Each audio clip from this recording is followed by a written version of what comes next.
الحمد لله رب العالمين الرحمن الرحيم ملك يوم الدين. Bismillahirrahmanirrahim. Assalamualaikum warahmatullahi wabarakatuh. Sahabat beriman, kembali lagi dalam channel Matematika 3 2019 Fakultas Sains dan Teknologi UIN Sumatera Utara.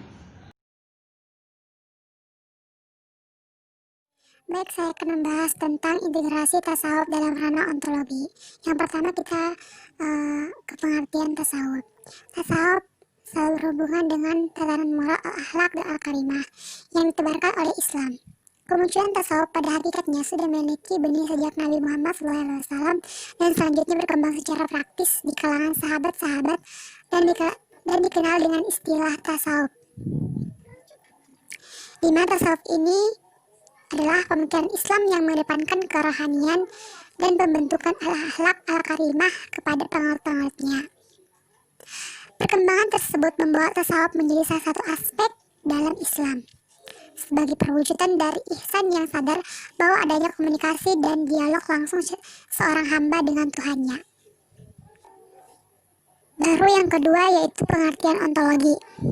Istilah ontologi berasal dari bahasa Yunani yaitu on atau ontos yang disebut sebagai ada dan logos yaitu ilmu. Jadi ontologi adalah ilmu tentang yang ada, sedangkan dalam bahasa Latin disebut ontologia, sehingga ontologi bermakna keberadaan sebagaimana keberadaan tersebut. Ontologi dapat dimaknai sebagai esensi segala sesuatu. Ontologi merupakan bagian dari metafisika yang merupakan bagian dari filsafat dan membahas teori tentang keberadaan dan karakteristik esensi keberadaan. Dengan demikian, ontologi adalah ilmu tentang teori keberadaan. Dan istilah ontologi ini ditunjukkan kepada pembahasan tentang objek kajian ilmu. Dalam ontologi ini, di mana disebut sebagai metafisika. Apa itu metafisika? Metafisika terbagi menjadi dua, yaitu metafisika umum dan metafisika khusus. Metafisika umum dimaksudkan sebagai istilah lain dari ontologi, sedangkan metafisika khusus dimaksud sebagai istilah kosmologi, psikologi, dan teologi. Metafisika ini membahas atau mempelajari tentang manusia, siapa manusia, apa tujuannya, dari mana asal manusia, dan untuk apa manusia hidup di dunia ini. Jadi, metafisika mempelajari manusia jauh melampaui ruang dan batas. Yang ketiga yaitu pengertian ontologi menurut para ahli. Yang pertama itu menurut Setriono dan Hanif.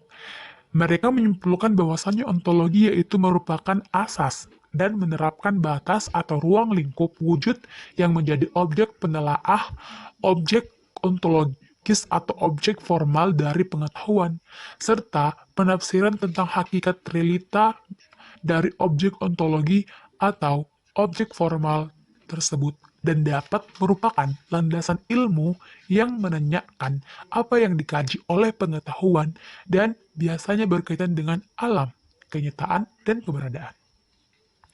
Yang kedua itu menurut Ensiklopedia Britannica.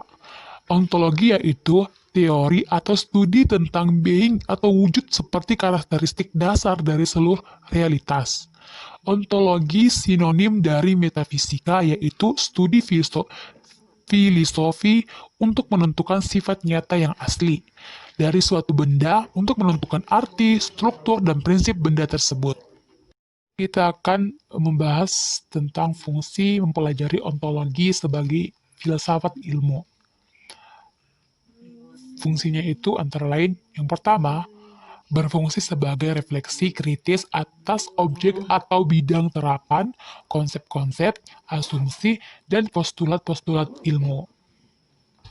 Yang kedua, membantu ilmu untuk menyusun suatu pandangan dunia yang integral, komprehensif, dan koheren.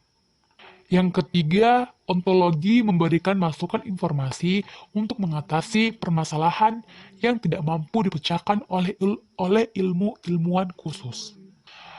Baik, kita akan membahas tentang manfaat mempelajari ontologi, yaitu antara lain, 1. Membantu untuk mengembangkan dan mengkritis berbagai bangunan sistem pemikiran yang ada. 2.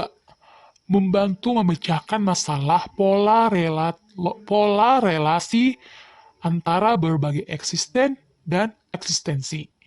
Ketiga, bisa mengeksplorasi secara mendalam dan jauh pada berbagai ranah keilmuan masalah, baik itu sains hingga etika. Yang keempat, aliran-aliran ontologi. Dalam mempelajari ontologi, muncul beberapa yang kemudian melahirkan aliran-aliran dalam filsafat, yaitu sebagai berikut. Yang pertama itu aliran monoisme.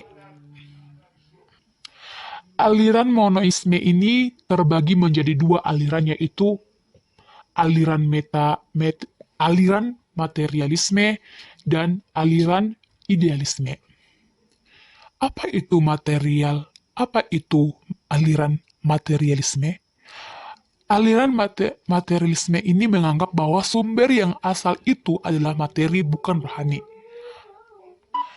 Aliran ini sering juga disebut dengan naturalisme, di mana menurut filsafat yaitu Thales, dia berpendapat bahwasanya sumber asal adalah air karena penting bagi kehidupan. Yang kedua, aliran idealisme. Idealisme ini diambil dari kata idea, yaitu sesuatu yang hadir dalam jiwa. Aliran ini menganggap bahwa di balik fisik pasti ada sesuatu yang tampak.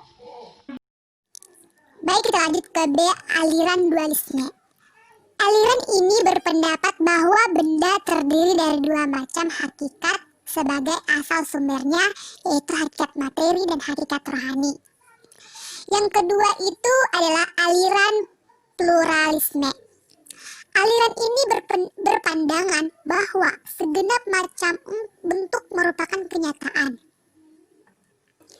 Tokoh aliran ini pada masa Yunani kuno adalah Anaxagoras dan Empedokles yang menyatakan bahwa substansi yang ada itu terbentuk dan terdiri dari 4 unsur, yaitu tanah, air, api, dan udara. D. Aliran nihilisme. Nihilisme berasal dari bahasa Latin yang berarti nothing atau tidak ada.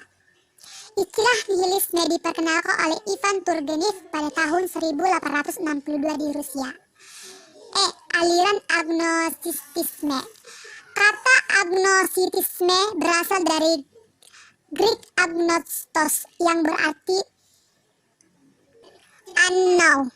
Timbulnya aliran ini dikarenakan belum dapatnya orang yang mengenal dan mampu menerangkan secara konkret akan adanya kenyataan yang terdiri sendiri dan dapat dikenal.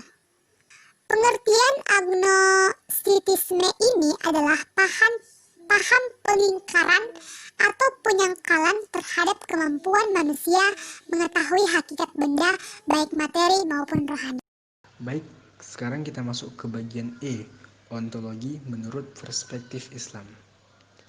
Nah, bagi Islam, ontologi merupakan salah satu objek gerakan filsafat ilmu yang menetapkan batas lingkup dan teori tentang hakikat realitas yang ada, your being, baik berupa wujud fisik al-tabi'ah walaupun metafisik ma ba'da al-tabi'ah.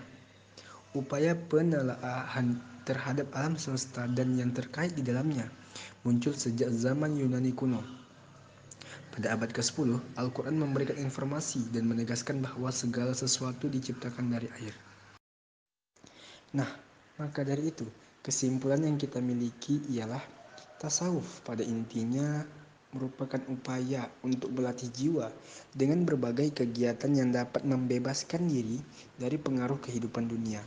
Hal itu dilakukan guna mencerminkan akhlak yang mulia dan senantiasa memberikan rasa dekat dengan Allah Subhanahu wa taala.